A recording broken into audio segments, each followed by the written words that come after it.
नमस्कार साथियों, राधे राधे, जय श्री कृष्णा। स्वागत है आप सभी का एनडीसी क्लासेस के इस निःशुल्क ऑनलाइन प्लेटफॉर्म पर। तो कैसे हैं आप सभी लोग? पढ़ाई चल रही होगी आपकी मस्त तरीके से। और अपनी क्लास जो है, आज अंतिम पार्ट है पर्यटन का। उसके बाद में परिवहन करेंगे, परिवहन के बाद उद्योग चलती रहेगी क्रमबद्ध, ठीक है। तो पहले अपने पर्यटन के अंदर क्या क्या पढ़ लिए है, जो संस्थाएं कौन कौन सी काम कर रही है। आरटीडीसी पढ़ी थी अपने, होटल निगम लिमिटेड पढ़ा था आपने, रिटमैन पढ़ा था, योजनाएं कौन कौन सी है पढ़ा था, ठीक है। जो पेन गेस्ट योजना, राजस्थान कोलिंग, शिल्पग्राम योजना, जितनी भी योजनाएं थी, अपना धाम अपना काम योजना, जो सारी योजनाएं थी वो पढ़ी थी। वो बड़ी इंपॉर्टेंट योजनाएं हैं, वो भी बताया था। इसके अलावा कल की क्लास में पढ़ा था आपने सर्किट, कितने सर्किटों में बांटा गया है राजस्थान को पर्यटन में। और इसके अलावा भी कौन कौन से नए विकसित किए जा रहे हैं, उन सर्किटों के बारे में पढ़ा था। इसके अलावा जो पढ़ा था आपने, विश्व जो यूनेस्को द्वारा विश्व धरोहर स्थल है, वो राजस्थान के कितने स्थलों को शामिल किया गया है, वो भी आपको ध्यान में रखना है। 10 स्थल थे, वो आपको पता होना चाहिए। तो जल्दी से पहले आप शेयर कर दो क्लास को अपने साथियों तक, जो जुड़ सके और क्लास निरंतर देख सके। जो फायदा क्लास आते ही देखने का है, वो बाद में देखने का मजा नहीं है। तो आप अगर क्लास में किसी प्रकार की कमी लगे, कुछ सुझाव देना हो, तो कमेंट के अंदर आप बता सकते हो, ठीक है। इसके अलावा राजस्थान में पर्यटन, पर्यटन क्यों जरूरी है आपको पता है। इसके अलावा आज पढ़ेंगे जो महोत्सव व मेले पढ़ेंगे। इसके अलावा सफारी, इसके अलावा कौन कौन से ऐसे स्थल है जो पर्यटन को बढ़ावा देने का काम करते हैं। इसके अलावा जो रेलगाड़ियां, पर्यटन से संबंधित जो रेलगाड़ियां कौन कौन सी है, उनके बारे में पढ़ेंगे। तो बड़ी इंपॉर्टेंट चीजें हैं, यहाँ से क्वेश्चन उठता भी है, पता है आप सबको। महोत्सव के बारे में बहुत बार क्वेश्चन उठता है। थार महोत्सव कहाँ है, थार महोत्सव कहाँ होता है, मारवाड़ महोत्सव कहाँ होता है, मरु महोत्सव कहाँ होता है, ऊंट महोत्सव कहाँ होता है। ये 4 जिलों के अंदर, बीकानेर, जोधपुर, जैसलमेर और बाड़मेर, यहाँ पर हर स्टूडेंट को कहीं ना कहीं कंफ्यूजन जरूर होता है। तो यह वो कंफ्यूजन आज दूर करेंगे, थोड़ा सा वो ध्यान में रखना है कि वहां से क्वेश्चन अगर, और वो बार बार क्वेश्चन पूछा भी जाता है, और बार बार क्वेश्चन पूछा जाता है, स्टूडेंट्स हर बार गलत करके आता है। तो थोड़ा सा वहां पे कंफ्यूजन की स्थिति होती है, वो दूर करने की कोशिश करेंगे कि वो कंफ्यूजन न हो, ठीक है। तो आज चलते हैं सीधा महोत्सव के ऊपर, जो अपने राजस्थान के अंदर कौन कौन से प्रमुख महोत्सव है, मेले हैं, देख रहे हैं वो, ठीक है। तो राजस्थान के पर्यटन विभाग द्वारा आयोजित प्रमुख मेले एवं महोत्सव। जो राजस्थान का पर्यटन विभाग है, आपको बताया था कि स्वतंत्र रूप से कार्यरत है 1956 से पर्यटन विभाग। तो उनके द्वारा जो मेले व महोत्सव आयोजित करवाए जाते हैं, कब करवाए जाते हैं, कौन सी जगह करवाए जाते हैं और कौन कौन से करवाए जाते हैं, बड़े इंपॉर्टेंट महोत्सव हैं ये, और क्वेश्चन पूछा भी जाता है यहाँ से। तो सबसे पहले देखते हैं ऊंट महोत्सव। ऊंट महोत्सव और कब लगता है, जनवरी के अंदर है। ऊंट महोत्सव लगता है जनवरी के अंदर। और ऊंट महोत्सव के बारे में आप जाओगे तो जैसलमेर जा सकते हो। दिमाग के अंदर कंफ्यूजन पैदा होना तो जा सकते हो, लेकिन कंफ्यूज वहां पर होना नहीं है। तो ऊंट महोत्सव नाम आते ही आपको आना है बीकानेर। कहाँ पे आना है, बीकानेर में आना है। थार महोत्सव तो कहाँ पे जाना है, वो आपको पता होना चाहिए। मरु महोत्सव तो पता होना चाहिए। मारवाड़, मतलब हर महोत्सव को जो पश्चिमी राजस्थान के जो बड़े बड़े जिले हैं 4, उनमें बांटा गया है। कौन कौन से, जैसलमेर, बाड़मेर, बीकानेर और जोधपुर। तो इन चारों को बांटा गया है। ये मत सोचना कि 2 महोत्सव एक जिले के अंदर आ जाएंगे, वो थोड़ा सा ध्यान में रखना है, ठीक है। तो ऊंट महोत्सव कहाँ होगा, तो यानी 4 जिलों में कौन कौन से किस कहाँ पे बांटा गया, वो ध्यान में रखना है, ठीक है। तो ऊंट महोत्सव होगा बीकानेर। तो ऊंट महोत्सव अगर बीकानेर है, तो इसके अलावा जो भी बड़े महोत्सव है बीकानेर के अंदर नहीं होंगे, ठीक है। तो ऊंट महोत्सव कहाँ है, बीकानेर में, ध्यान रखना, बीकानेर। ऊंट महोत्सव बीकानेर में आ जाएगा। अब है पतंग महोत्सव। जनवरी, क्रमबद्ध रूप से है, जनवरी के अंदर, फरवरी के अंदर, मार्च के अंदर, अप्रैल के अंदर, कौन कौन से किस प्रकार से चल रहे हैं उस प्रकार से, ठीक है। पतंग महोत्सव जनवरी के अंदर। और पतंग महोत्सव आपको पता है कहाँ होता है, जयपुर में होता है। कहाँ होता है, जयपुर में होता है। पतंग महोत्सव जयपुर में होता है। फिर है मरु महोत्सव। ये देखो फिर आ गया इंपॉर्टेंट, ये इंपॉर्टेंट है, जो मैं बता रहा हूँ वो इंपॉर्टेंट है। बाकी जो सारे के सारे इंपॉर्टेंट है, पूछे जा सकते हैं एग्जाम के अंदर, क्वेश्चन छपेंगे यहाँ से। लेकिन जो भी है कंफ्यूज करने वाले हैं, वो इंपॉर्टेंट लगा रहा हूँ, ठीक है। मरु महोत्सव। अब मरु महोत्सव, मरु का अर्थ क्या होता है, मरुस्थल। मरु का अर्थ क्या होता है, मरुस्थल। और सबसे बड़ा मरुस्थल जिला पूछ लिया जाए तो वो कौन सा है, जैसलमेर है। तो मरु, मरु नाम आते ही कहाँ पे जाओगे, मरु महोत्सव। मरु नाम आते जनवरी फरवरी में लगता है, और जाओगे आप जैसलमेर। कहाँ, जैसलमेर। मरु महोत्सव लगता है जैसलमेर के अंदर, ठीक है। तो ये ध्यान रखना है अपने को। फिर है अपना थार महोत्सव, ये भी इंपॉर्टेंट है। थार महोत्सव ये भी इंपॉर्टेंट है। फरवरी में लगता है, फरवरी में लगता है। मरु महोत्सव देखते ही आपको ध्यान में आना चाहिए, क्या आना चाहिए? जैसलमेर। मरु यानी मरुस्थल, मरुस्थल सबसे ज्यादा बड़ा मरुस्थल जिलों में पूछ लिया जाए तो कहाँ होगा? जैसलमेर में होगा। अब आ जाएगा ऊंट महोत्सव बीकानेर।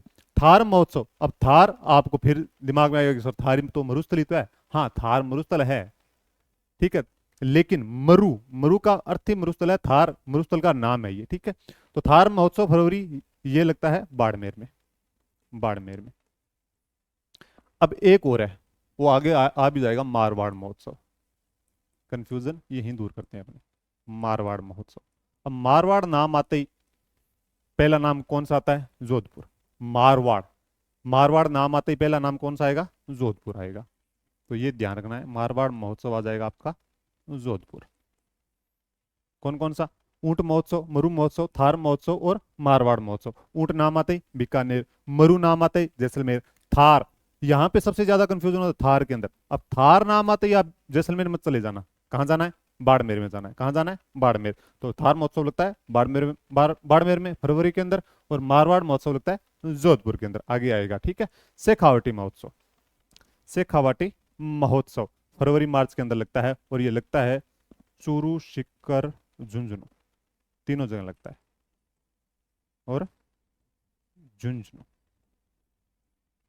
चूरू, सीकर और झुंझुनू शेखावाटी महोत्सव, कोई दिक्कत नहीं है। ब्रज होली महोत्सव मार्च में लगता है, मार्च में लगता है, और कहाँ है? ब्रिज यानी भरतपुर, भरतपुर। ब्रिज सर्किट पढ़ा था ना, ब्रिज सर्किट पढ़ा था, तो वो कहाँ है? यही है, भरतपुर में लगता है। हाथी महोत्सव फिर आ जाएगा अपना, हाथी महोत्सव। हाथी महोत्सव लगता है मार्च के अंदर, और मार्च में लगता है, और लगता कहाँ पे है? बात की जाए हाथी महोत्सव की बात की जाए तो सीधी सी बात है जयपुर के अंदर। यानी कि जो ये जयपुर वाले तो कठिन है ही नहीं, बिल्कुल भी कठिन नहीं है, लेकिन अगर आपको पता चल जाए कि ये और जगह नहीं हो सकते तो वो कहाँ पर चले जाएंगे? जयपुर में चले जाएंगे।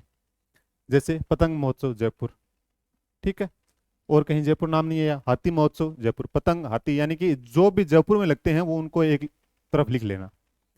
नोट्स बना रहे हो आप, तो नोट्स के अंदर एक तरफ जयपुर के अंदर जो भी लगते हैं वो सारे आ जाएंगे, और आपको पता चल जाएगा कि हाँ ये है इंपॉर्टेंट भी है, लेकिन ये अलग नाम है, इनके अंदर नहीं बैठ रहे सेट, ठीक। ऊंट महोत्सव बीकानेर, पतंग जयपुर आ जाएगा, मरु जैसलमेर, थार बाड़मेर, शेखावाटी, चूरू, सीकर, झुंझुनू आ जाएगा, ब्रिज होली भरतपुर, और हाथी महोत्सव जयपुर आ जाएगा। आगे देखो, आगे अपना धुलंडी महोत्सव, आगे है धुलंडी महोत्सव अप्रैल के अंदर, ठीक है। धुलंडी महोत्सव, धुलंडी महोत्सव अप्रैल के अंदर नहीं है, ये होली पर लगता है। कब लगता है? होली पर लगता है।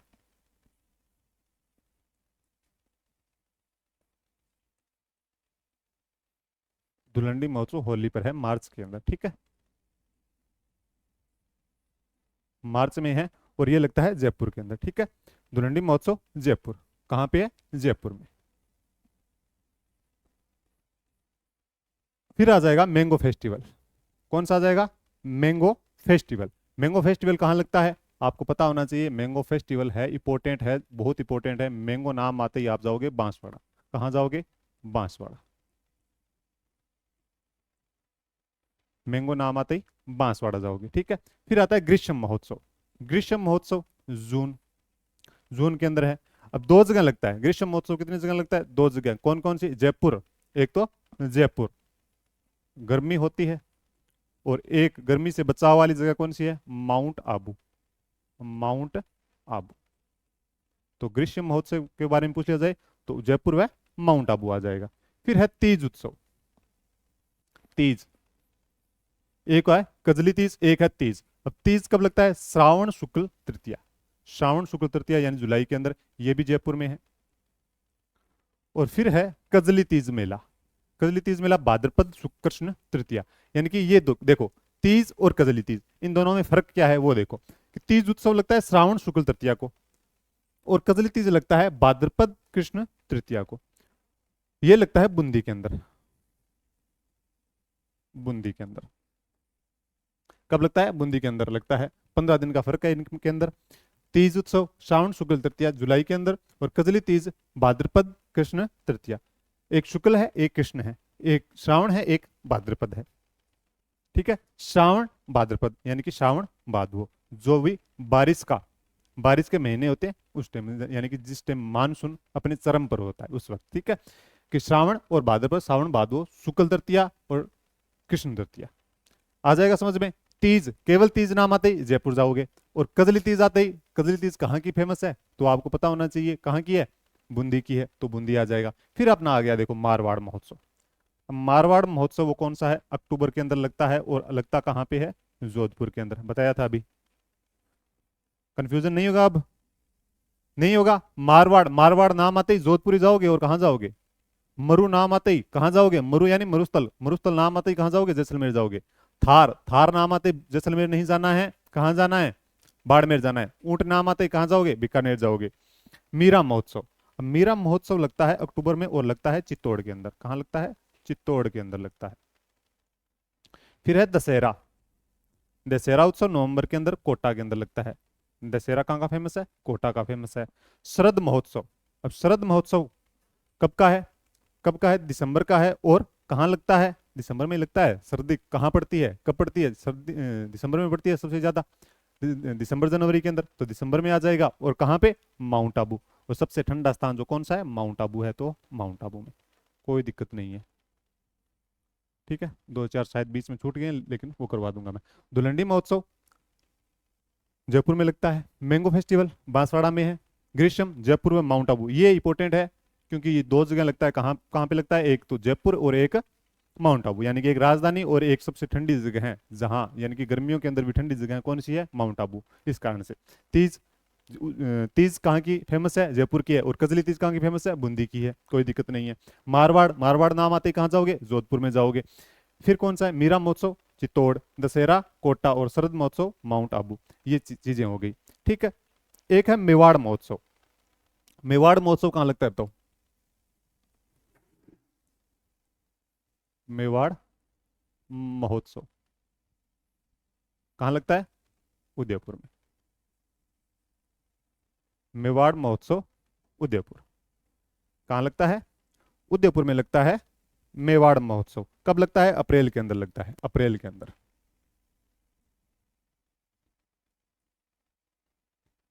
एक है बैलून महोत्सव,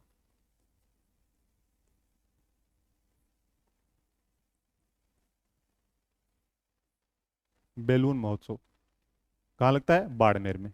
बैलून बाड़मेर, बैलून बाड़मेर आ जाएगा। कब लगेगा, अप्रैल के अंदर लगेगा। ठीक है, ये आ जाएगा आपका। इसके अलावा शिल्पग्राम महोत्सव, शिल्पग्राम यानी कि पहला शिल्पग्राम कौन सा है, हवाला उदयपुर है, तो उदयपुर में लगेगा शिल्पग्राम महोत्सव। शिल्पग्राम महोत्सव कहाँ लगेगा, उदयपुर, उदयपुर आ जाएगा। कोई दिक्कत, कोई दिक्कत यहां तक।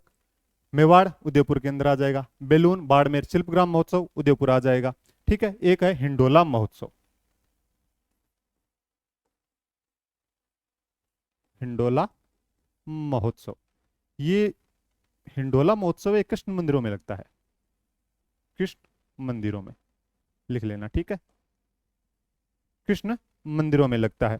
एक लगता है गणगौर मेला, कौन सा लगता है, गणगौर मेला लगता है। गणगौर मेला कब लगता है, चैत्र शुक्ल तृतीया को लगता है। गणगौर मेला चैत्र शुक्ल तृतीया, गणगौर मेला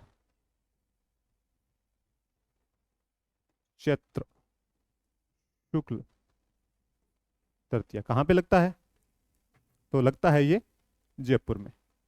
कहाँ लगता है, जयपुर में लगता है। ये इंपॉर्टेंट है सारी, लिख लेना। ठीक है, मेवाड़ महोत्सव उदयपुर अप्रैल के अंदर, बैलून महोत्सव बाड़मेर अप्रैल के अंदर, शिल्पग्राम महोत्सव उदयपुर में लगता है, हिंडोला महोत्सव कृष्ण मंदिरों में लगता है। यानी कुछ खास जगह का नाम नहीं है, वैसे जो भी कृष्ण मंदिर है वहां पे हिंडोला महोत्सव मनाया जाता है। इसके अलावा गणगौर मेला कहाँ का प्रसिद्ध है, तो जयपुर का प्रसिद्ध है। कौन सा, गणगौर मेला आ जाएगा। ठीक है, धुलंडी उत्सव जयपुर है, धुलंडी उत्सव जयपुर है, ये आपको पता है। ये सारे महोत्सव है, इंपॉर्टेंट महोत्सव। देखो दोबारा देखो अपने, दोबारा देखो। ऊंट महोत्सव बीकानेर, कंफ्यूज होना ही नहीं है यहाँ पे। ऊंट महोत्सव बीकानेर, पतंग महोत्सव जयपुर, मरु महोत्सव जैसलमेर, थार बाड़मेर, शेखावाटी चूरू सीकर झुंझुनू आ जाएगा। फिर ब्रज होली, ब्रज होली कहाँ पे, भरतपुर के अंदर। हाथी महोत्सव जयपुर आ जाएगा। मारवाड़ तो आपको पता ही है कहाँ पे है, जोधपुर के अंदर है। फिर देखो धुलंडी महोत्सव होली पर मनाया जाता है और कहाँ पे, जयपुर में मनाया जाता है। मैंगो फेस्टिवल जून के अंदर, mango festival very very very important, Banswara.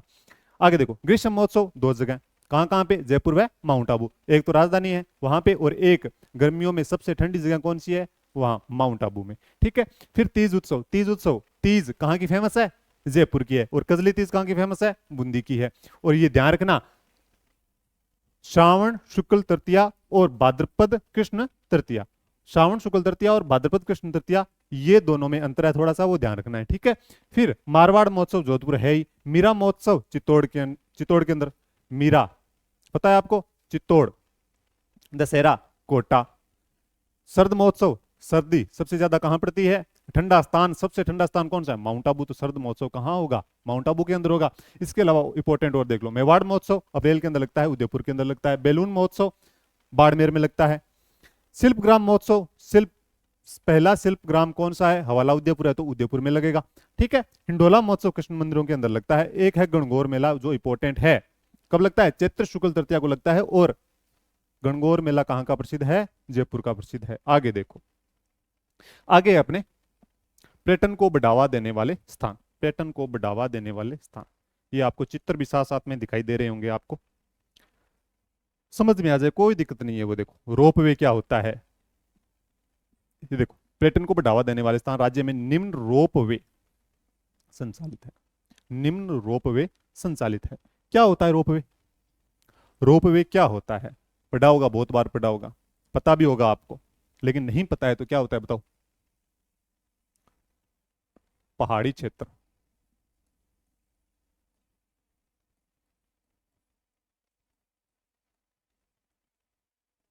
खंभों के सहारे, पहाड़ी क्षेत्रों में क्या है, खंभों के सहारे केबल द्वारा ट्रॉलियां चलाई जाती है।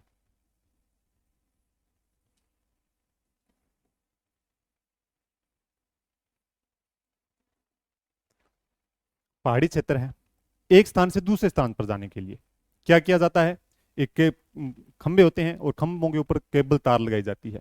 बड़ी मजबूत तार होती है, कमजोर नहीं होती है। कमजोर हो तो समझ गए, तो मजबूत तार होती है, केबल बोला जाता है। और जो ट्रॉलियां हैं, उन ट्रॉलियों को बोल सकते हैं अपने केबल कार भी बोल सकते हैं। क्या बोल सकते हैं, केबल कार भी बोल सकते हैं। क्या बोल सकते हैं, केबल कार, यानी केबल के सहारे चलती है तो केबल कार ही होगी। एक कारनुमा है, उसके अंदर बैठकर एक स्थान से दूसरे स्थान पर पहुंचाया जाता है, वो हो जाएगी केबल कार। पहाड़ी क्षेत्रों में लगाई जाती है, मुख्य रूप से मंदिर जहां पे है, जहां पे मंदिर है वहां पे ये रोपवे संचालित किए जा रहे हैं। ठीक है। तो अपना ये देखो, दिख रहा है, दिख रहा है, ये क्या है, ट्रॉली है, या इसको बोल सकते हैं केबल कार, जो किसके सहारे चल रही है, तार पे, केबल तार है उसके सहारे चल रही है। दिख रही है केबल तारें, दिख रही है ना, यही है, एक स्थान से दूसरे स्थान पर जाने के लिए ये केबल तार है, इसके सहारे से क्या पहुंचाया जाता है, एक स्थान से दूसरे स्थान पर, यानी कि एक पहाड़ी से दूसरी पहाड़ी पर पहुंचा जाता है।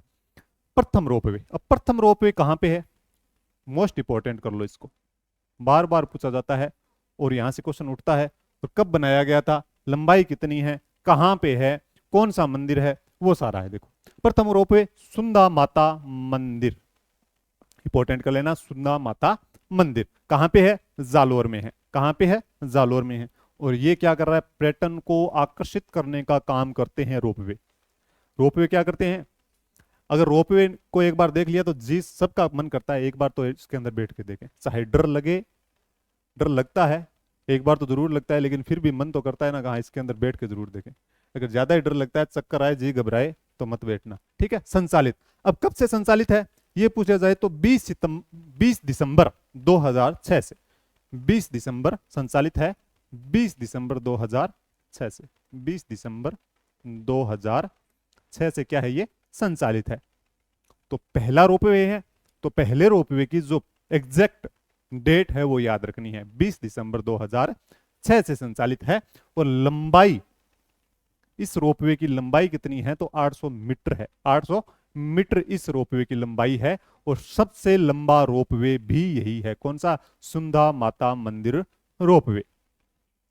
कौन सा है? सुंधा माता मंदिर रोपवे सबसे लंबा है। और कब संचालित है? 2006, यानी कि 20 दिसंबर 2006 से ये संचालित है।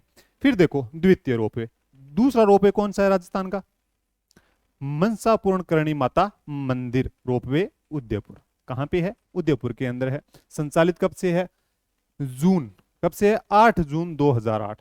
8 जून 2008, 8 जून 2008 से संचालित है। और लंबाई है इसकी 387 मीटर।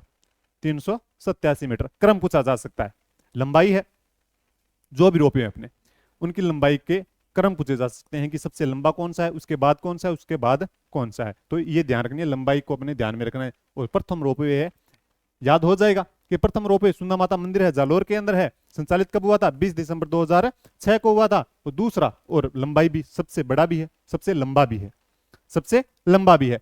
आगे है द्वितीय रोपवे मनसा पूर्ण करणी माता मंदिर रोपवे है, उदयपुर के अंदर है। संचालित 8 जून 2008 को है। लंबाई पूछ ली जाए तो 387 मीटर है। बाकी आप इन चित्रों के सहारे से इसको देख सकते हो रोपवे किस प्रकार काम करते हैं। ठीक है, आगे देखो, आगे है अपने ये, और है देखो क्या गजब तस्वीरें हैं, आनंद आ जाएगा आपको देखकर। देख कर नहीं आ रहा है तो फिर जाकर देख लेना, बैठ जाना, फिर ज्यादा आएगा आनंद। ठीक है, मन कर रहा होगा जाने का, कर रहा है तो जाके एक बार जाके आ जाना। फिर है तीसरा रोपवे, तीसरा सावित्री माता मंदिर रोपवे पुष्कर। पुष्कर कहाँ है? अजमेर के अंदर है। पुष्कर कहाँ है? अजमेर के अंदर है। पता है, कोई दिक्कत नहीं है। सावित्री माता मंदिर रोपवे, सावित्री माता मंदिर वहां का फेमस है, जगह है, पता है आपको। तो वहां पे तीसरा रोपवे लगाया गया है राजस्थान का। पहला कौन सा है? सुंदा माता मंदिर। दूसरा मनसा पूर्ण माता मंदिर उदयपुर। तीसरा सावित्री माता मंदिर पुष्कर। अब संचालित कब से है? मई 2016 से। मई 2016 से। बात करें एग्जैक्ट डेट की बात करें तो 3 मई 2016 से संचालित है। लंबाई की बात करें तो 700 मीटर, 700 मीटर। अब क्रम के अनुसार पूछ लिया जाए तो दूसरा स्थान है इसका, लंबाई के मामले में, लंबाई के मामले में दूसरा स्थान है। यानी पहला स्थान किसका है? पहला स्थान किसका है? पहला स्थान किसका है? पहला स्थान किसका है? सुंदा माता मंदिर रोपवे का है। कितनी लंबाई है? 800 मीटर। 800 मीटर के बाद 700 मीटर किसकी है? सावित्री माता मंदिर रोपवे पुष्कर। हो जाएगा याद, कोई दिक्कत नहीं है। आगे देखो, ये हो गया। एग्जैक्ट डेट की बात करें संचालित 3 मई 2016। फिर है चौथा रोपवे, सामोद रोपवे जयपुर ग्रामीण। सामोद रोपवे जयपुर ग्रामीण। मंदिर की बात करें तो कौन सा मंदिर है यहाँ पे? वीर हनुमान मंदिर। वीर हनुमान मंदिर, वीर हनुमान मंदिर रोपवे है। ठीक है, लंबाई की बात करें तो 380 मीटर है। लंबाई कितनी है? 380 मीटर इसकी लंबाई है। अगर बात करें ये कब से संचालित है, तो ये संचालित है 24 मई 2019 से संचालित है। 24 मई 2019, 24 मई 2019। हो जाएगा याद। ये देखो इस प्रकार की होती है ट्रॉलियां, केबल कार, क्या बोल सकते हैं इसको? केबल कार भी बोल सकते हैं। इधर देख लो, यानी कि ये तारे हैं, केबल कार है, इनके सहारे चलती है केबल।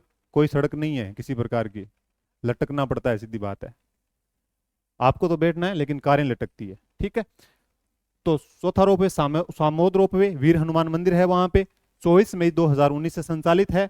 और लंबाई है 380 मीटर लंबाई है। कितनी है? 380 मीटर लंबाई है। याद हो जाएगा, कोई दिक्कत नहीं। पहला सुंदा माता, दूसरा मनसापूर्ण करणी माता, तीसरा सावित्री माता मंदिर, चौथा सामोद रोपवे। कहां पे? वीर हनुमान मंदिर पर संचालित रोपवे है जो चौथा रोपवे, 380 मीटर लंबाई।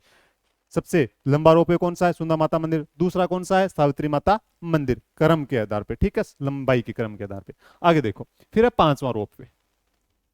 पांचवा रोपवे अन्नपूर्णा माता मंदिर रोपवे जयपुर के अंदर। अन्नपूर्णा माता रोपवे जयपुर के अंदर है। लंबाई है 436 metre.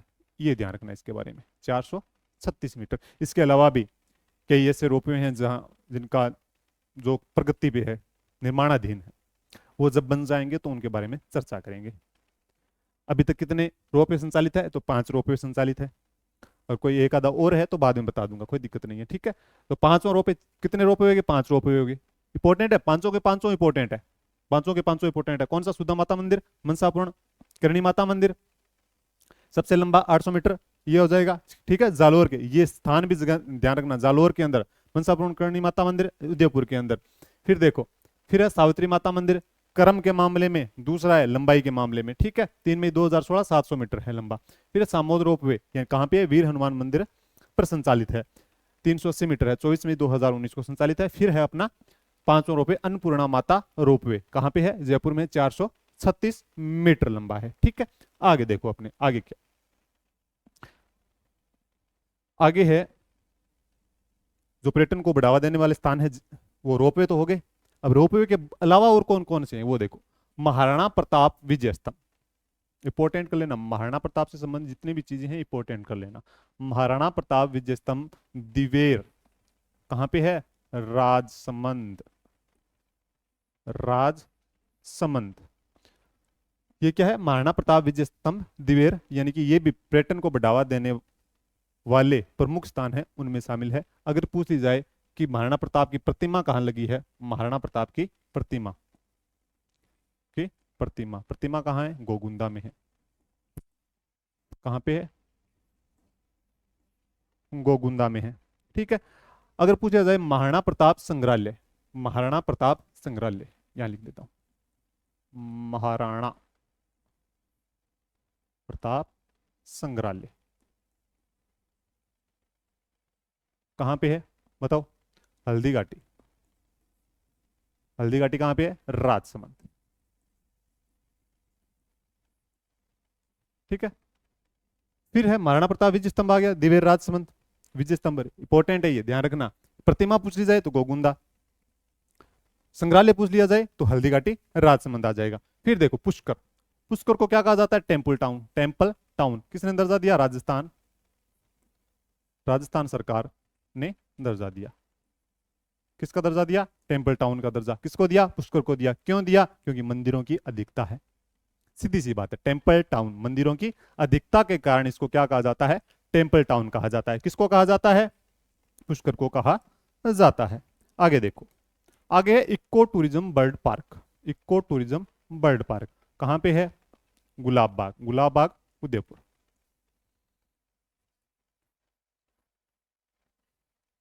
Eco tourism bird park Gulab Bagh Udaipur, important है, ठीक है, ध्यान रखना, इंपॉर्टेंट है ये। फिर है sculpture park, sculpture park Nahargarh, Nahargarh कहाँ है? जयपुर, नाहरगढ़ जयपुर, नाहरगढ़ जयपुर। और नाहरगढ़ इसके अंदर भी पूछ लिया जाए तो नाहरगढ़ के माधवेंद्र भवन में, माधवेंद्र भवन में। अगर थोड़ा सा डीप पूछ लिया जाए तो ये पूछा जा सकता है, बाकी कोई दिक्कत नहीं है। स्कल्पचर पार्क नाहरगढ़ जयपुर के अंदर है और उसमें भी माधवेंद्र भवन के अंदर है। फिर है peacock garden, peacock garden Malviya Nagar Jaipur के अंदर है, मालवीय नगर जयपुर के अंदर पिकॉक गार्डन है। किस कारण से है? जो मोर है, हमारा राष्ट्रीय पक्षी मोर है, उनके बचाव व संरक्षण के लिए इस गार्डन का निर्माण किया गया है। किसके लिए? मोर के बचाव व संरक्षण के लिए।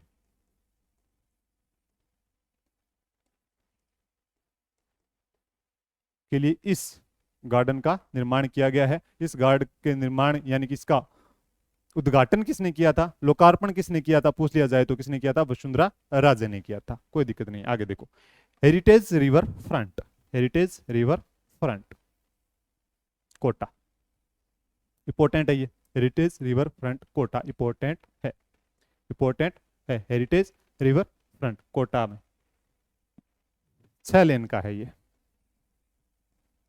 लंबाई है इसकी 1.40 किलोमीटर, 1.40 यानी कि 1.40, ठीक है, 1.40। यहां से कौन सा राष्ट्रीय राजमार्ग गुजरता है? तो NH-27। पुराना नाम पूछ लिया जाए तो कौन सा होगा? NH-76। Heritage river front Kota, यहां से कौन सा गुजरता है राष्ट्रीय राजमार्ग? NH 27 गुजरता है और 6 लेन का है। कितने लेन का? 6 लेन का है। लंबाई पूछ ली जाए हेरिटेज रिवर फ्रंट की कितनी है? 1.40 किलोमीटर आ जाएगी। कौन सी नदी पे है? कौन सी नदी पे है? तो बड़ा सिंपल है, चंबल नदी पे है।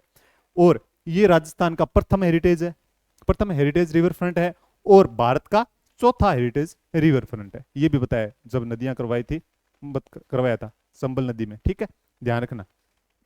Open theatre, open theatre Fateh Sagar झील, उदयपुर और उदयपुर। ठीक है, फतेह सागर झील के अंदर एक उद्यान है, कौन सा? नेहरू उद्यान, नेहरू उद्यान।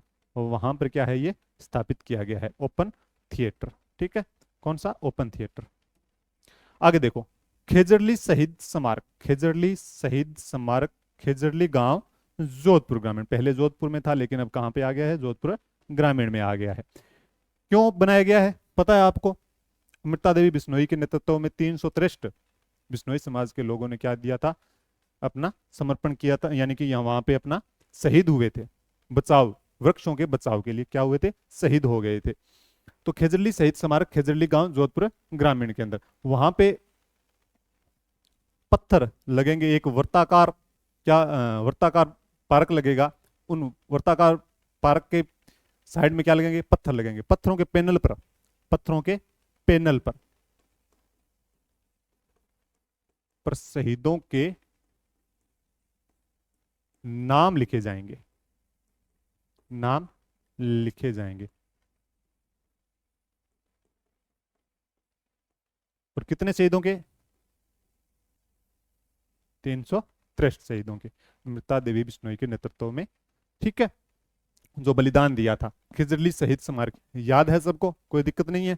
तो खिजरली शहीद स्मारक कहाँ है? खिजरली गांव, जोधपुर ग्रामीण में। क्यों प्रसिद्ध है? क्यों? पत्थरों पर जो वर्ताकार पार्क बनेगा उनके चारों ओर क्या लगेगा? लगेंगे पत्थर लगेंगे। तो उन पत्थरों के पैनल पर क्या लिखे जाएंगे? शहीदों के नाम लिखे जाएंगे, उनकी स्मृति में नाम लिखे जाएंगे। कोई दिक्कत नहीं है। आगे देखो, महाराणा प्रताप विजय स्तंभ, दिव्य राजपथ, ये सारे आ जाएंगे। कोई दिक्कत समस्या यहां तक बोलो? आगे देखो, आगे जनजाति संग्रहालय व शहीद स्मारक, जनजाति संग्रहालय व शहीद स्मारक कहाँ बनाया गया है? मानगढ़ धाम, मानगढ़ धाम कहाँ है? बांसवाड़ा। तो ये स्थान किस लिए है?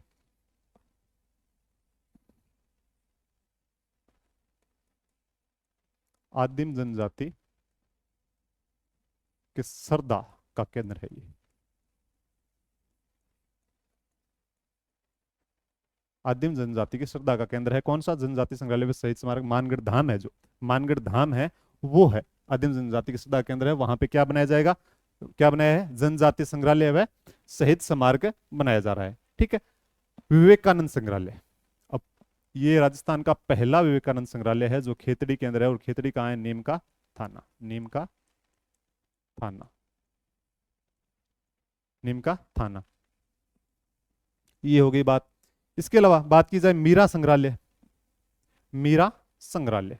अब मीरा महोत्सव अलग है, मीरा महोत्सव चित्तौड़ में मनाया जाता है, लेकिन मीरा संग्रहालय कहां पे है ये बताओ? मीरा संग्रहालय तो ये है उदयपुर। मीरा संग्रहालय कहाँ है? उदयपुर के अंदर है। ठीक है, इसके अलावा शिल्पग्राम, हवाला, उदयपुर व जोधपुर में भी है शिल्पग्राम। ठीक है, लिख देता हूं शिल्पग्राम, लिखवाया था पहले शायद मैंने, याद होगा आपको। शिल्पग्राम, हवाला, उदयपुर।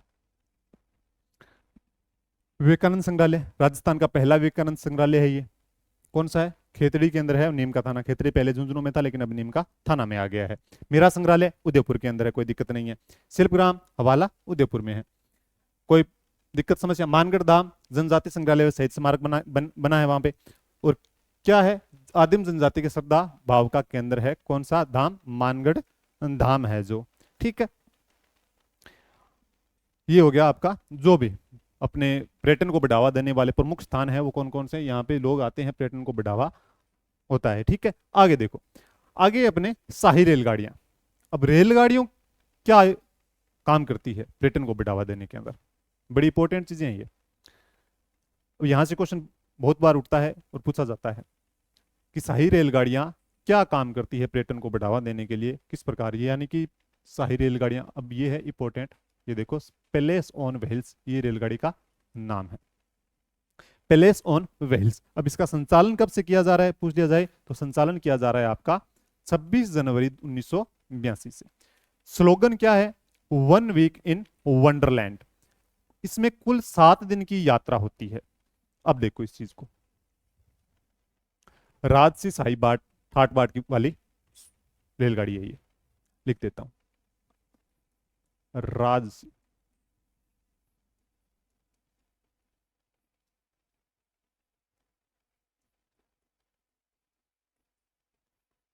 ठाट बाट, जो राजसी शाही ठाट बाट इस गाड़ी में मिलता है और कहीं नहीं मिलता है। तो ये बड़ी इंपॉर्टेंट गाड़ी है। संचालन कब से किया जा रहा है? यानी कि राजा महाराजा, उनकी फैमिली थी, या फिर विदेशों से जो भी आते थे उनको सुविधा इतनी प्रदान की जाती थी कि जो जैसे राजा रहते हैं उस प्रकार से। तो ये पैलेस ऑन व्हील्स संचालन किया जा रहा है 26 जनवरी 1982। इसमें कुल 7 दिन की यात्रा होती है, यानी कि ये जो रेलगाड़ी है वो कितने दिन घूमती है? 7 दिन अलग अलग शहरों के अंदर घूमती है। और इसका स्लोगन क्या है? वन वीक, वन वीक यानी कि 7 दिन, वन वीक के अंदर 7 दिन होते हैं, तो वन वीक 7 दिन इन वंडरलैंड। वंडरलैंड का अर्थ क्या होता है? एक जादुई दुनिया, आकर्षित दुनिया, या फिर कह सकते हैं कल्पना जगत की दुनिया, यानी कि हम सोच भी नहीं सकते उस प्रकार की यात्रा करवाती है, उन जगहों पर लेके जाती है जो हम कहीं न कहीं सपनों में देखते हैं, कल्पना करते हैं या जादुई दुनिया समझते हैं। तो यानी कि उन जगहों की यात्रा करवाने का काम करती है। इस कारण से इसका स्लोगन भी क्या रखा गया है? One week in Wonderland. ठीक है, नया नाम, इनका इसका नाम परिवर्तन हो गया है, ये करो इंपॉर्टेंट। नया नाम है इसका heritage palace on wheels, heritage palace on wheels. नाम, पुराना नाम क्या है इसका? पैलेस ऑन व्हील्स, लेकिन नया नाम क्या है? Heritage palace on wheels. कोई दिक्कत समस्या बताओ? अगर पूछ लिया जाए, इसके अंदर 14 सैलून है, 14 सैलून कह सकते हैं या फिर कोच कह सकते हैं, और इन सैलूनों के नाम जो राजस्थान की पूर्व रियासतें थी 14, उनके नाम पर है सारी की सारी। नाम में क्या है? उन रियासतों के नाम पर ये 14 सैलून रखे गए हैं। ठीक है, अगर बात पूछे जाए कौन संचालन कर रहा है, तो भारतीय रेलवे कर रहा है। तो भारतीय रेलवे प्लस आरटीडीसी इसका संचालन कर रहा है। भारतीय रेलवे प्लस आरटीडीसी इसका क्या कर रही है? संचालन कर रही है। ठीक है, कोई दिक्कत समस्या इसके बारे में? प्लेस ऑन व्हील्स, संचालन 26 जनवरी 1982, राजसी शाही ठाट बाट वाली गाड़ी है। स्लोगन क्या है? वन वीक इन वंडरलैंड, यानी कि जादुई दुनिया की क्या करवाती है? सैर करवाती है एक प्रकार से। 7 दिनों की यात्रा होती है। नया नाम है heritage palace on wheels. Palace on wheels की जगह क्या आ गया? हेरिटेज आ गया पहले। अब इतना ही फर्क है, इसके अलावा और कुछ नहीं है। 14 सैलून या फिर कोच हैं, डिब्बे हैं, जिनके नाम किस पे रखे गए हैं? राजस्थान की पूर्व रियासतें हैं उनके नाम पर रखे गए हैं। ठीक है, संचालन कौन कर रहा है? भारतीय रेलवे और आरटीडीसी मिलकर क्या कर रही है? इसका संचालन कर रही है। ओके, आगे देखो, आगे है अपनी Fairy Queen heritage on wheels. Fairy Queen heritage on wheels संचालन 2003, और ये शेखावाटी में संचालित होती थी, शेखावाटी में संचालित होती थी, लेकिन वर्तमान में क्या है? वर्तमान में ये बंद है। वर्तमान में क्या है? ये बंद है। तो यहां से क्वेश्चन उठने के चांसेस नए के बराबर हैं, लेकिन फिर भी ध्यान रखो कि फेरी क्वीन हेरिटेज ऑन व्हील्स का संचालन कहाँ होता था? शेखावाटी में होता था 2003 में, ले, और वर्तमान में क्या है? बंद है। फिर देखो, royal Rajasthan on wheels, royal Rajasthan of wheels संचालित संचालित संचालित कब से है? 15 मार्च 2009 से, 15 मार्च 2009 से है। भारतीय रेलवे व आरटीडीसी द्वारा संचालित है। वही बात जो पैलेस ऑन व्हील्स को क्या कर रही है? संचालित कर रही है, वही इसको संचालित कर रही है। किसको? रॉयल राजस्थान ऑफ व्हील्स को। इसका भी नाम बदला गया है, नया नाम, नया नाम। अब नया नाम क्या हो सकता है? Palace on wheels. ठीक है, पैलेस ऑन व्हील्स हो जाएगा इसका। तो सर आप कहोगे कि सर पीछे भी एक नाम आया था पैलेस ऑन व्हील्स, हाँ लेकिन उसका भी तो नाम बदल दिया गया ना, उसका पैलेस ऑन व्हील्स था तो उसका हेरिटेज पैलेस ऑन व्हील्स कर दिया, और इसका रॉयल राजस्थान ऑफ व्हील्स था, इसका कर दिया पैलेस ऑन व्हील्स। कंफ्यूजन नहीं होना है यहाँ पे, ठीक है। इसका नया नाम क्या है, पैलेस ऑन व्हील्स है। आ जाएगा समझ में, कोई दिक्कत नहीं है। Fairy Queen heritage of wheels on wheels ये क्या है, बंद है वर्तमान में। और रॉयल राजस्थान ऑफ व्हील्स क्या संचालित 15 मार्च 2009 से है, और भारतीय रेलवे आरटीडीसी क्या कर रही है, इसका संचालन कर रही है। और नया नाम है पैलेस ऑन व्हील्स। पूछा जा सकता है इसका नया नाम क्या है, तो पैलेस ऑन व्हील्स है इसका पूरा नया नाम है जो। और पैलेस ऑन व्हील्स का नया नाम क्या है, हेरिटेज पैलेस ऑन व्हील्स हो जाएगा। अब है the great Aravalli train safari, संचालित की जाएगी यानी कि निर्माणाधीन है, की जाएगी तो उदयपुर, राजसमंद व अजमेर। कौन कौन से हैं, उदयपुर, राजसमंद व अजमेर, यानी कि ये चलाई जाएगी भविष्य के अंदर। इसका नाम पहले ही रख दिया गया है, चलाई जाएगी। The great Aravalli train safari, यानी कि जो अरावली के अंदर जो क्षेत्र आते हैं उनकी क्या करेगी, सवारी कराएगी, सफारी करवाएगी। कौन सी, the great Aravalli train safari. जो भी अरावली के अंदर मुख्य रूप से यानी कि पर्यटन स्थल है, दर्शनीय स्थल है, उनकी सफारी करवाएगी। कौन सी train, the great Aravalli train safari. उसमें से प्रमुख रूप से स्थान कौन से, उदयपुर, राजसमंद व अजमेर के जो दर्शनीय स्थल है वहां की। ओके, कोई दिक्कत समस्या यहां तक। फिर देखो राजस्थान की प्रमुख safari, safari safari safari leopard safari, Jhalana, Jhalana Jaipur,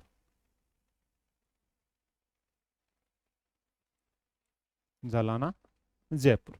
leopard safari देख लिया, लेपर्ड कैसा होता है, ऐसा ही होता है। इसकी सवारी नहीं करनी है, बस देखना है, देखना है। और पीछे गाड़ी खड़ी है ना, वहां पे बैठना है और इसको देखना है, इसकी सवारी नहीं करनी है। अब आपने पढ़ा होगा हॉर्स सफारी, कैमल सफारी, तो उसमें तो क्या है, उनके ऊपर और हाथी, एलिफेंट सफारी, तो उनके ऊपर तो क्या बैठा जाता है, फिर देखा जाता है दृश्य। इनके ऊपर बैठना नहीं है, उनको इनको बस दूर से ही देखना है। लेपर्ड सफारी, जालाना जयपुर, तो इनके ऊपर बैठ जाओगे तो समस्या हो जाएगी। बस इतना ही ध्यान रखना। लेपर्ड सफारी कहाँ की कहाँ की प्रसिद्ध है, तो लेपर्ड सफारी प्रसिद्ध है जालाना जयपुर की प्रसिद्ध है। इको टूरिज्म पार्क या फिर इको टूरिज्म जो है ना अपना सर्किट, तो उसके अंदर जालाना आता है, बताया था मैंने। इको टूरिज्म जो आता है परिपथ या फिर सर्किट, वो किस में आएगा, इको टूरिज्म आएगा, जालाना आएगा जो जयपुर में, ठीक है। देख लिया लेपर्ड, आगे देखो, आगे है बैलून सफारी। हाँ इसके अंदर बैठ सकते हो आप। बूंदी कहाँ का है प्रसिद्ध है, बैलून सफारी बूंदी का प्रसिद्ध है। बैलून किस प्रकार का होता है, देख लो, ये जो जगह है यहाँ पे बैठना है, इसके अंदर नहीं बैठना है। कहाँ पे बैठना है, यहाँ पे बैठना है, इसके अंदर बैठना है, यहाँ नहीं बैठना। बैलून सफारी, तो बैलून सफारी भी करके देख लेना आप, कहाँ की प्रसिद्ध है, जाओगे तो बूंदी में जाके करनी पड़ेगी। ओके, फिर है elephant safari. Elephant safari Amer, Amer कहाँ पे है, जयपुर। एलिफेंट सफारी, ये देखो, ये यहाँ पे बैठना है आपको, दिख गया। एलिफेंट सफारी यानी कि हाथी के ऊपर बैठकर सवारी की जाती है, सफारी की जाती है, वो कहलाती है एलिफेंट सफारी। और कहाँ की प्रसिद्ध है, आमेर की प्रसिद्ध है, जयपुर में है जो। ओके, कोई दिक्कत समस्या, यानी कि हाथी है जो पूरा सजा हुआ होगा, आपको खाएगा नहीं, केवल आपको ऊपर बैठ के दृश्य देखना है, किस प्रकार का मतलब मनोरंजन करना है अपना। एलिफेंट सफारी आमेर की है, जयपुर की है, देख लेना हाथी कैसा होता है, नहीं देखा हुआ है तो। आगे है horse safari. Horse safari Pushkar, Ajmer. यहां पे जाके क्या कर सकते हो आप, हॉर्स सफारी कर सकते हो, अपने दोस्तों के साथ जा सकते हो। देख लो कितने दोस्त होने चाहिए, 10-12 तो होने ही चाहिए साथ में कम से कम, तभी मजा आता है हॉर्स सफारी करने का। और आगे ही आगे आप चलोगे तो बहुत बढ़िया होगा, क्योंकि आप निर्देश दोगे ना, इस कारण से। बाकी आपके पास साथ गाइड भी हो सकता है, कोई दिक्कत नहीं है, ठीक है। देख लेना आप इनमें से कौन से हो, देख लेना, मिल जाएगा, कहीं पीछे न रह जाना, घोड़ा लेके भाग जाओ कहीं पे, ठीक है। तो हॉर्स सफारी पुष्कर अजमेर में है। ओके, कोई दिक्कत समस्या यहां तक, आगे देखो। आगे अपने वाटर सफारी चंबल नदी कोटा के अंदर। वेरी गुड, बताया था मैंने। वाटर सफारी, तो चंबल नदी है वो वाटर सफारी के लिए उपयुक्त मानी जाती है, वो भी कोटा। क्यों मानी जाती है? क्योंकि कोटा के अंदर क्या करती है चंबल नदी, गहरे गार्जों का निर्माण करती है। गार्ज जैसे गड्ढे होते हैं, मतलब तेज बहती है, एक प्रकार से तेज बहती है, तो इस कारण से वो क्या, वाटर सफारी की जा सकती है वहां पे आराम से। लेकिन डर भी रहता है कि नई नाव है, इधर उधर ना हो जाए, ध्यान रखना है। यानी कि कुछ साथ में जाए, अकेले मत चले जाना कि मैं वाटर सफारी करके आता हूँ। तो किसी को साथ में लेके जाना है, जाओ तो ये देख लो कि चंबल नदी है, चंबल नदी के अंदर क्या की जाती है, वाटर सफारी की जाती है, नाव के अंदर बैठा जाता है, कोई दिक्कत नहीं है। वाटर सफारी चंबल नदी कोटा, कोटा में है, मुख्य रूप से कोटा के अंदर ही है। और जगह पे इतनी तेजी से नहीं बहती है नदियां, ठीक है, कि और जगह जैसे सवाई माधोपुर, धौलपुर, करौली, वहां पे इतनी तेजी से नदियां नहीं बहती है। तो कोटा के अंदर क्या करती है, गार्ज का निर्माण करती है। देखो, यानी कि ढाल क्या है, ज्यादा है, ढाल ज्यादा है, तो नदी क्या बहेगी, तेजी से बहेगी। गोर्ज का निर्माण करती है, गोर्ज इस प्रकार से, जो गोर्ज होते हैं इसका निर्माण करती है, यानी पानी क्या आता है, बहता है इस प्रकार से। गोर्ज यानी गहरे गड्ढों का निर्माण भी कौन करती है, ये करती है चंबल नदी, इस कारण से। आगे देखो, आगे है अपने टाइगर सफारी। फिर आ गया यहाँ पे टाइगर सफारी, रणथंबोर वह सरिस्का अभ्यारण्य है, वहां पे रणथंबोर, सवाई माधोपुर, सरिस्का, अलवर, वहां पे क्या की जाती है, टाइगर सफारी की जाती है। और टाइगर सफारी ऊपर नहीं बैठना है, फिर आज देख लो, लेपर्ड सफारी हो गया, चाहे लॉयन सफारी हो गया, चाहे टाइगर सफारी हो गया, जो भी खूंखार जानवर है उनके अलावा, घोड़ा हो, ऊंट हो, हाथी हो, उन पे तो क्या है, ऊपर बैठ के की जाती है उनके, लेकिन इनको केवल दूर से देखा ही जाता है। टाइगर सफारी क्या है, ये देख लो, ये आप में से कौन हो, देख लो कहाँ पे हो। दूर से इनको देखना है, नजदीक नहीं जाना है। पहले बता देता हूं, अगर टाइगर सफारी करने जा रहे हो तो मतलब आशा बातचीत कौन करनी है की प्रकार की, जियां जान ला रहे हो जान दो, ठीक है। तो टाइगर सफारी कहाँ की इंपॉर्टेंट है, रणथंबोर व सरिस्का की है, प्रसिद्ध है। तो टाइगर सफारी ये हो जाएगा। ये कौन क्या है, टाइगर है, एक टाइगर है और उसका साथ में बच्चा है। और बताता हूं आपको, कैमल सफारी। अब कैमल सफारी पूछ लिया जाए तो कहाँ की इंपॉर्टेंट है, कैमल सफारी पूछ लिया जाए तो कहाँ की इंपॉर्टेंट है, बताओ। कैमल सफारी,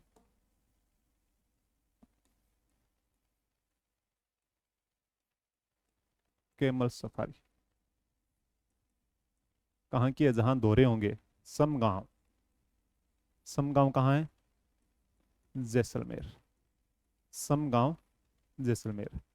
कैमल सफारी कहाँ की इंपॉर्टेंट है, समगांव जैसलमेर की इंपॉर्टेंट है कैमल सफारी। अगर पूछ ली जाए लोयन सफारी, लोयन सफारी कहाँ की इंपॉर्टेंट है, यानी कैमल सफारी यानी ऊंट के ऊपर भी बैठा जा सकता है। इसके अलावा फिर देखो, लोयन सफारी, लोयन सफारी कहाँ की प्रसिद्ध है, नाहरगढ़, नाहरगढ़ जयपुर,